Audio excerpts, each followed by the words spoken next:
All right, in this episode, we're going to show you just how to do some kind of import. And actually, this episode is concentrating a little bit more on matte and mask creation, but we're going to use a feature that I showed in the last tutorial, which is the warp stabilizer as well, kind of in conjunction with this matte and mask creation within After Effects. After Effects works pretty well with Photoshop files. If you do a Photoshop file with multiple layers, you'll be able to import those layers inside of After Effects like as a composition. And let's show you how to do that here. First of all, I'm going to double click in my project area here to import. Navigate to my location here where I've got this Cinema PSD. And when you select a Photoshop file, it's going to ask you, do you want to import it as footage or a composition retaining layer sizes or just a composition? If you import it as footage, it's going to ask you, it's going to want to merge all the layers. It's going to want to move, or it's going to want you to choose an individual layer.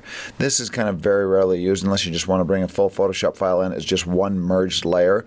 We could merge the layer here, and it brings it in as basically one merged layer with everything merged all together into this single file, and we don't have access to the layers anymore.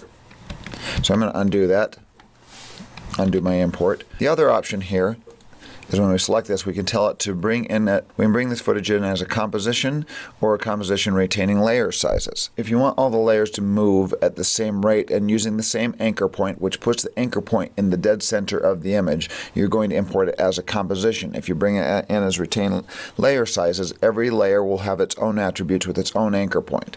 And let's show this. For something like this, we might want to just do import as composition. Let me show you the difference.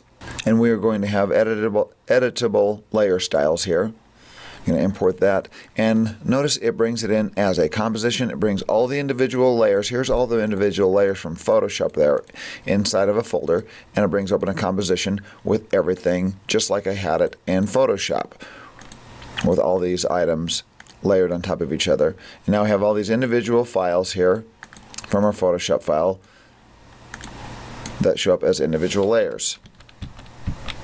But what I want you to notice here is each layer, as I select it, has a wireframe that fills the full composition, whether this is a small object or not. Notice this is just a small text, but it has a wireframe that fills a full composition and has the anchor point in the middle.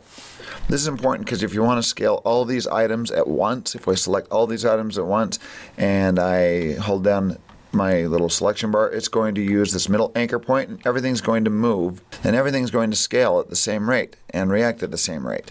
If we import this as a composition retaining the layer sizes and maintain the editable layer styles here, what's going to happen as we open up this composition is as we select an individual layer, notice that it has the wireframe now just around the object from Photoshop. We select this one here, and notice it has its own anchor as well. Watch what happens as we try to expand everything at once. Everything moves at its own proportional rate. So these things scale, and everything does not remain proportional in this shot because these are all moving at their own rate based on their size with their own anchor point. So just depending on what you want to do. In this instance, I'm just going to import my Photoshop file and tell it to import it as a simple composition. Import editable layer styles. If you do have layer styles that have been added in Photoshop, it will bring those over and retain those as much as possible. If you merge those layer styles into footage, it will just flatten them on each layer. It's not merging all the layers together, but it's merging all those layer attributes into that specific layer.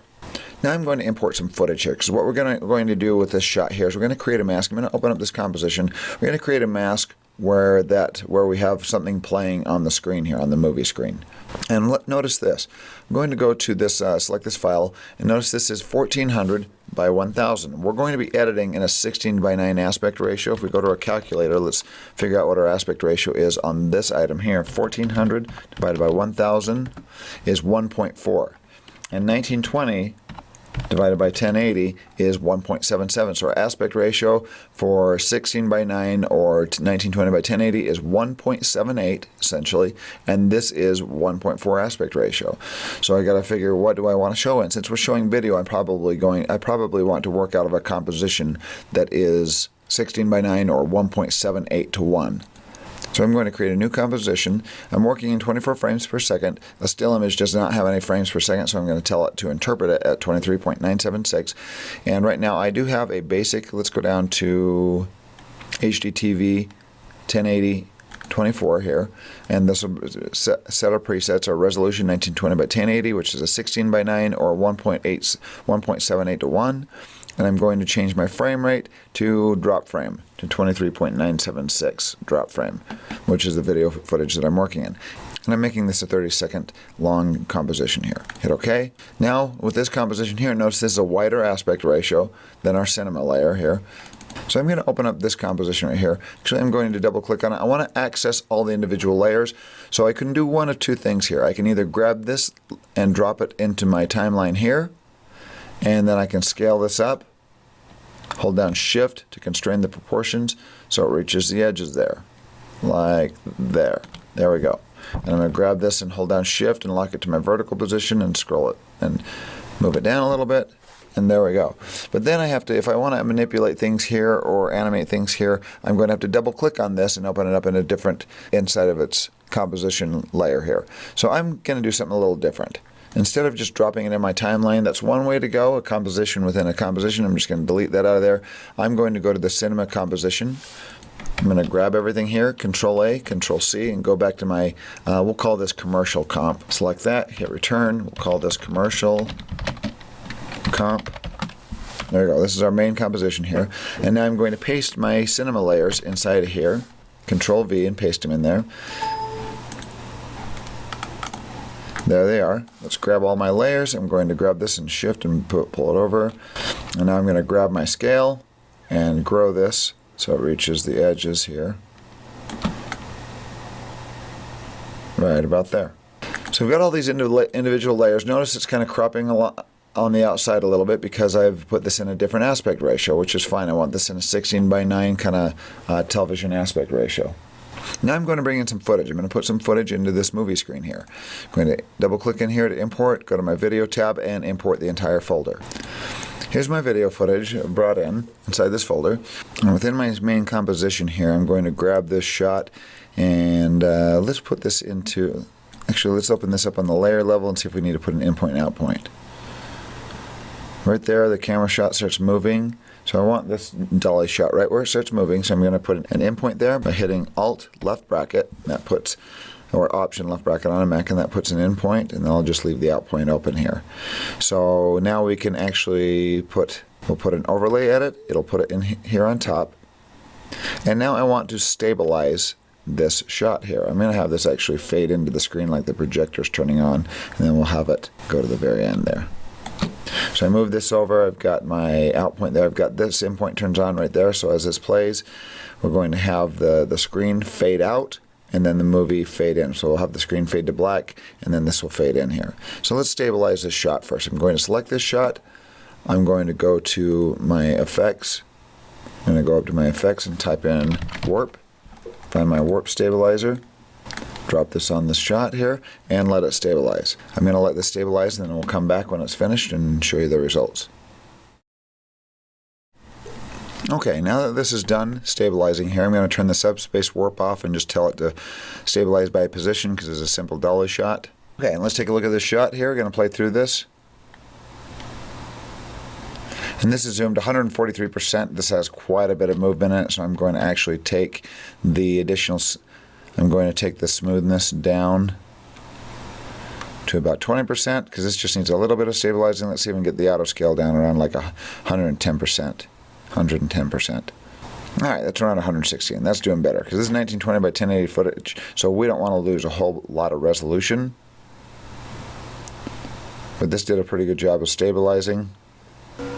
So there we go, and we did a pretty good job stabilizing there. So we got some really nice smooth motion going there. So now we want to take this layer here and we want to put it behind the movie screen. So what I'm going to do is I'm going to pull it, first of all, down below the background here. So now it's hidden below this background layer here. Now we're going to do a little mask here. We're going to fit that window.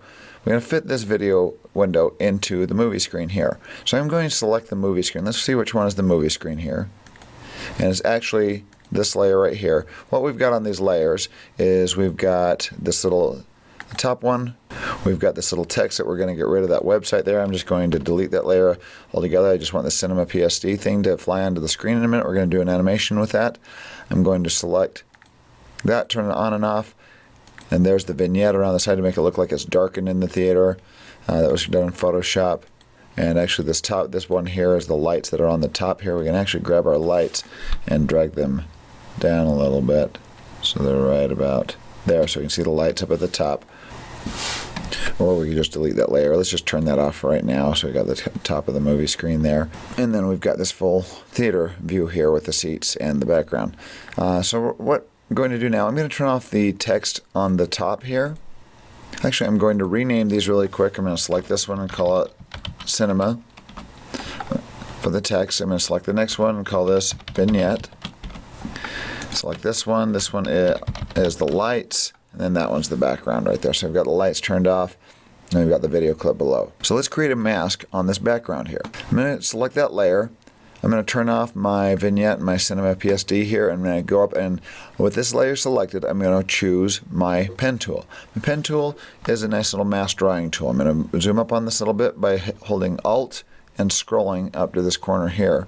And I'm going to click and add a node. I'm going to click and add a node, but I'm going to drag it a little bit and just add a teeny bit of a curve on this. Just a teeny bit, because the edges of this movie screen kind of bevels a little bit. Now I'm going to Alt scroll out, hand to move this up, grab my pen tool, Alt scroll up, and I'm going to click and just drag a little bit of a curve right there, a little bit of a Bezier curve. H for hand, move this over. G is the shortcut for pen tool. Click and just drag a little teeny bit of a curve, just ever so slight. H for hand, G for pen tool. Click and drag here. H for hand, move it over, and G for pen tool, and connect. That little teeny circle that brings up right next to it means it's going to connect this mask all together and create the mask. Shift question mark will zoom out and show the whole image that I've done here. And now, right here, I've got the movie screen done, but I want to take that out and not leave it in. So I'm going to go to my background here, arrow this down, and go under my mask. And under mask, I'm going to find my mask opacity. There's probably what you'll see. So I'm going to arrow down my background here, and you'll see masks here. It's now created a mask. I'm going to arrow down my mask and find mask number 1, the mask that was created under masks here. And I'm going to tell this, instead of adding, we're going to tell it to subtract. And now it takes it out instead of leaving it in. But now what I want to do is kind of fine-tune this mask a little bit. I'm going to zoom into this, Alt zoom into it. I'm going to grab this, and I'm going to kind of position this here. Position this tool so it's just kind of barely eating onto the edge there. And I'm going to fix my Bezier so it kind of eats into this, and there's just a slight bevel around it to match the corner of the screen there. Let's go over to the next one here. Do the same thing. G for my pen tool. Grab my Bezier curve, just suck that in a little bit. Sorry, sounds gross. And pull this one in a little bit, just so there's a slight bevel around this edge to match the masking of this movie screen. There I'm seeing the edge a little bit, so let's bevel this one out a little bit more. Like that. See, look over the right there as I'm covering the movie screen and getting that bevel to fit it just right. And there we go. Shift question mark to zoom out, and there is our mask. So right now, if we turn on our alpha channel, we'll see that this is seeing through, that's been completely removed there. I'm going to fine tune that a little bit, turn my alpha back off there. I'm going to fine tune this a little bit by feathering the edges. I'm going to go under my mask feather here, and if I click and drag this to the right, look how it feathers this into the image here. I'm going to feather that just by like about 2 pixels. Just soften up the edge just a little bit. By the way, Control-Shift-H will keep your layer selected, but will show the edges of your map, but will show you what the image looks like without the wireframe.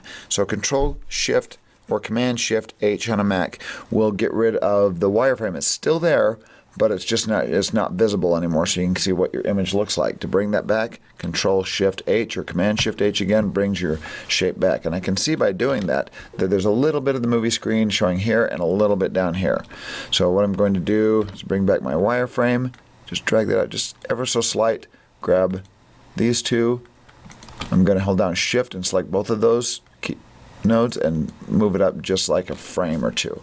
Move it up just a pixel or two.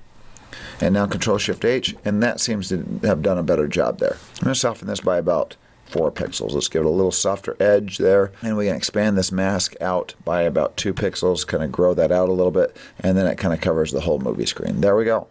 So that mask looks pretty good. And now I'm going to turn on the video layer below it, and we've got our video layer on the movie screen. But this is, notice that the movie layer though is really big. We're cropping out a bunch of this. And this aspect ratio on this movie screen is like a 2:1 aspect ratio instead of a 16:9, so we're going to have to scale this a little bit. Let's grab our layer down here at the bottom, our video layer, and we're going to scale this. I'm going to hit S for scale, and I'm going to scale this down. And now it's starting to crop on the top there. I'm going to move this up as well here, kind of get it centered in the middle right there, and then scale it as much as it needs to fill those edges. And there we go. So now it looks like that basically. So we've scaled it down. It's below this layer on the background, so it's showing through. So now what we're going to do is we're going to make that movie screen fade to black, and then the movie fades in. So, and actually we're going to need a little bit more time to do that. I'm going to grab this bottom layer, move it over. We're going to play. Movie screen fades out to about this point, and from here it's... So actually we could have this video clip come in about right there anyway, so I undo that. And we're going to have this movie screen fade to black, and then this will fade in. So and actually what will happen is have the vignette fade in as well at the same time to make it look like the movie theater's darkening, getting darker. So let's animate these things, make that happen. So I'm going to select my background. I want that movie screen restored. I'm going to basically take my background and I'm going to duplicate it. Control or Command D will duplicate it. And I'm going to grab this one and drag it one layer below and change this one. And change the name of this one by selecting it, hitting return or enter, and saying movie screen. So we know this is the movie screen specifically. And now I'm going to, this is a duplicate here, so it's exactly the same. I'm just going to remove the mask off the bottom one. Just select that and delete it. Now the movie screen is restored and it's back. So basically we have our layers here. We have our movie on the bottom right there. And then I'm going to turn on this background layer right there. So we've got the background with the image cut out, and then we've got this other movie screen here, the full image of the background right there. So we've got that over the top of the movie, and then the background with the cropped out mask on top of that. So now I'm going to make this movie screen fade out by this point right here. I'm going to hold down Shift and lock it right to my movie when my movie fades in. And I'm going to select this layer and do Alt bracket, which puts an out point, Alt right bracket, which puts an out point right there. And the movie screen at that point is just going to cut away. So right now it just cuts away. But let's make this fade out. I'm going to go to my effects and presets and do fade. And we'll find a fade in, fade out by frames. Right there, my fade in, fade out by frames, and I'm going to drop that on my movie screen and drop that on, and now it's on my movie screen. And now notice this has an automatic fade in and fade out. I don't want it to fade in, I want it just already on at the beginning, so I'm going to turn my fade in duration to 0 right there. This is where my effect shows up, is in that clip, but I do want it to fade out, and it's got right now a 15 frame fade in. Let's double that. Let's do like a 40, just kind of this very gradual fade out. So it starts, it's turned on, and then it gradually fades out. And we're going to do that as the movie screen as the light starts dimming as well. So let's go select our lights. Actually, we're going to have the vignette turn on to make it look like it's getting dark in the theater. So we want this to actually start when this one starts fading out. We're going to get about 40 frames in right there. We're going to select our vignette, and we're going to do an endpoint for the vignette. We're going to hold down Alt or Option and do left bracket to set the endpoint there. Make sure you do that before you fade it in. We're going to put this because it will put the fade in at the beginning of the clip, and then when you do the endpoint, that fade in still exists over in this area here. So I put it on the fade in, and I'm not going to have it fade out, so I'm going to turn the fade out to 0, and I'm going to turn the fade in to 40 frames, and now watch the vignette will gradually fade in from this point to there. It looks like the movie screen's darkening, and now we want our video clip to fade in. So same thing, put our fade in on our video clip, turn off the fade out because we don't want it to fade out at the end, we just want it to fade in. So there we go. So now it looks like the movie theater darkens and turns black, and the movie shows up there. Okay, so the last thing we're going to do is we're going to animate the Cinema PSD item on the screen here as the shot's going. So right about here, we're going to suddenly have that Cinema PSD move onto the screen. But notice right now as we turn it on and as we grab this item and move it around, notice it's outside the screen now. So if we want that to go inside the mask there, all we have to do is grab it and move it below the movie screen, on top of the video but below the movie screen, and now if it moves off, it's going to look like it's still on, it's being projected on the screen and not out here over everything else. So let's animate this on here. So I'm going to move in a little bit and I'm going to say right here I want it to end. I'm going to go to my transform, turn on my position, and add a keyframe right there. And I'm going to hold down Shift and page up. That skips back 10 frames. And I'm going to go another 10 frames, and we'll do it 20 frames and have this thing move on in 20 frames. Actually, let's go page down. 5 times we'll have a 15 frame animation here. So right there, I can simply grab this position here and move it. I can simply grab this position on its horizontal position and move it to the left till it's off screen here. Just move it over to where it just barely disappears right there. And there's the end point. There's the point where it's off the screen. This is the point where it's on the screen. Let's play through it. And it moves on the screen there. So now we want to do a couple things to make this look a little bit better. We're going to turn on the motion blur. So as the movement goes, we see the motion blur happen. Because when things move fast, it has a natural blur to it. So I'm going to turn on the toggle switches and modes here and go to the motion blur. Right here, I'm going to turn this layer on for motion blur, right there. But the motion blur is not turned on for the whole composition. This enables it for the composition. This enables it per layer. So right now I'm turning it on for the composition, and it's turned on for the layer. So as it's moving in animation, it will do that.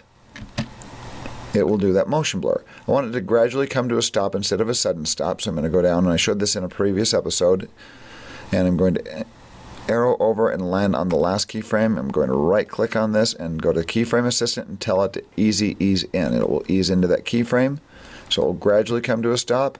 There we go, gradually comes to a stop, and that looks more natural. So now that Cinema PSD comes on, one other thing I'm going to do is make this stand out a little bit more. Well, I want a drop shadow on this. So I'm going to go up to Effects and go Drop Shadow. There's my Drop Shadow effect. I'm going to drag it and drop it onto the Cinema layer. And it adds that drop shadow. Now I can go up here and manipulate my drop shadow. I want it heavier, so I'm going to turn the opacity up a little bit to make that a little darker. I'm going to make it stand out, make the distance a little further out. And then I'm going to soften the edges of that, make it look like kind of a softer shadow. There we go. So there is with the drop shadow. There's before. There's after. So let's play through this and see how it looks. There we go. And here's our little animation. Let's play this from beginning to end here. Let me render it. Fades out. Here comes the title. Swishes in there. The motion blur and the drop shadow. And we got a nice stabilized shot. I'm going to do one more thing. I'm going to fix a little bit of fix the brightness levels on this a little bit. So let's go to our drop shadow here. Let's go to our effects, and I'm going to grab our brightness and contrast, drop that to my video clip, bring down the brightness. So we're going to do a little bit of color correction on this. I'm going to grab my curves.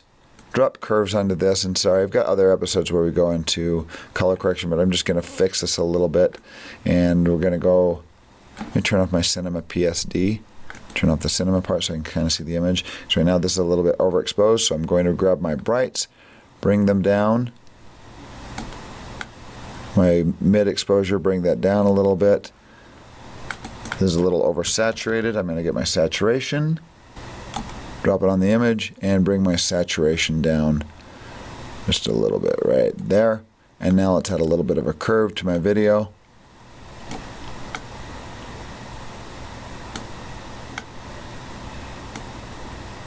And this color needs to be a little bit cooler, so I'm going to go and manipulate my blue channel and boost up the blue just a teeny bit, just to kind of cool this shot off just a little bit on the right around the mids. There we go. So there's before and after. Got a more of a cinematic image there. Let's render this and look at it. So it fades out. My little cinema thing flies on the screen. We got some nice contrasty image there, so it looks more cinematic. Everything's nice and stabilized, very smooth. And actually, I'm going to do one last thing. I'm going to have the Cinema PSD thing fade out right before he starts walking out. So I'm going to go to where I want it to fade out by, right here. Do Alt, right bracket to put an out point. Grab my fade out. Fade in, fade out by frames. Drop that on. Turn my in-point duration, turn my fade in duration to 0, so it just does a fade out, and it fades out as he walks out. So here we go. Lights fade, camera move starts, Cinema PSD comes flying in, the nice motion blur and with a drop shadow, and as the camera starts coming back, it fades out, and we have this fellow walking from the tree and walking up toward the camera. And there's our little spot. And he looks at the camera. Good job. Anyway, so that basically demonstrates how to use some basic mask functions and animation functions, kind of pulling it together into a nice little composition. So if you have any questions, go ahead and post them, and we'll have some future episodes coming up. Thank you.